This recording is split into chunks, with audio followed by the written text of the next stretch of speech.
that you wrote in your book, Trip into the Supernatural, sounds a whole lot like what we as Christians today know as the Great Controversy. Mm-hmm. What were some of the things that he told you there?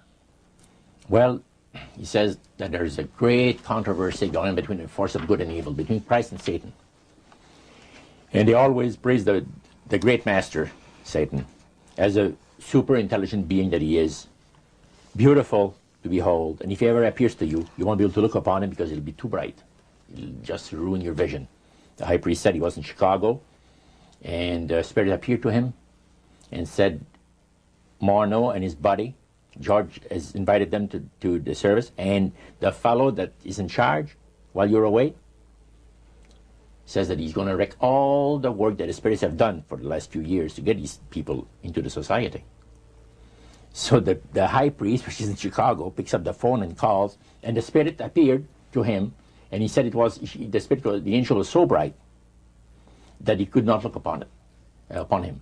And he says after he picked up the phone to dial, he couldn't dial the phone because of the fact that his vision was so terribly blurred by the light, the beautiful light of the bright being. And he asked, dial 0, and the operator came on, and she had to, dial for him. And they talk about many, many things in regards to, who's going to win this conflict. Any discussion about fire and brimstone? Yes. He says, the Bible people, talking about the Christians, they read in the Bible that, we're all going to land in a lake of fire and this and that. So that's baloney. He says the conflict is going to end peacefully. Christ is going to realize that he might as well abdicate the rights of this planet, take his few people along with him to his planet in the center of the galaxies, and we will be left with a master who will resurrect all his people that will be as numerous as the sand of the sea. See? And the master will rule forever and ever and ever. A happy people. And he named some of the people that's going to be there. I don't want to mention the names because they're known to history. Yeah. So that was quite impressive. Did you always feel, Roger, that these people were telling the truth? Oh yes, yeah. They really had things down straight. But I was not satisfied with the answers. And there was something, and I understand now it was the Spirit of God saying, hold back, fellow, hold back. And the priest had talked about us thinking seriously about being initiated into their cult. Right. So they let you come to sort of take a look-see, yeah. But you can't go back for several months. Oh yeah, it's not a matter of whether you're going to be initiated or not. It's when. Okay. You see? So they begin to press you for a commitment. So the priest said, look, fellas, I'm not going to pressure you into anything, okay? But I want to show you what the spirits can do for a devoted servant. We went downstairs, not through the staircase that I talked for the worship room of the gods, but at the other end of the building, went downstairs. And a number of times I'd gone there to the men's room and I heard these typewriters clicking like the dickens. Man, it's going. I said, why do we have a lot of people typing in there, in that room? Well, we went there that evening and he knocked and the man says, come on in. And there was all those typewriters moving along by themselves, typing at the speed that I'd never seen before. And not only that, the high priest says, I want to show you something clever. So he says, follow me. So we went around the table. There was like 2 long tables, and they had about 10 typewriters. And he says, now notice that the typewriter types to the right, then doesn't go back. It types back to the left.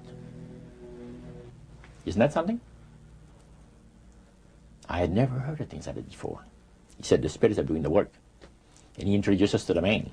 And the man is a lawyer. And he said, how much money did you make last year? Oh, he says, it's in the 6 figures. You see? So this lawyer had a business Yeah. in the building that housed the worship room. Oh, yeah. And he had a whole room full of typewriters. Yeah. And he put paper in there and demons That's typed. all he did. Put typewriter paper in there. It was And what came out? What was it that came out? different briefs for court cases. And so he would sell these to people? Oh yeah, Okay. he had this service to the legal profession, And the high priest was the United showing States and Canada. So the high priest was showing you this to give you an idea about the kinds of blessings that you would That's receive? right. Yeah. But after you left that typewriter, the room where the lawyer was, they tried to draw you into a commitment by getting you to make a public profession. Tell us about that. Well, they have a super beautiful resort in the Laurentian Mountains, which is north of Montreal, north of Saint Agathe. Saint Agathe is a famous name there in Montreal. Montrealers, because they all go Saint Agathe or north there, you know, the summer home and that. So they had a big resort up there for their people, you know. It was a closed society. And they had on October the 30th, Halloween, is that? October 31. 31, last day of October. They had what they call live animal sacrifices. I don't know what it is, but they did. We could never find out. By the time that the Lord pulled me out of there, I had not yet found out what it was. So you have this intrigue involved in there. And he talked about three very unique services that I attended there that sit on my mind forever. One was entitled Christian Idolatry. Another one was entitled The Super Deception of a Glorious New Age, which actually applies to the New Age today.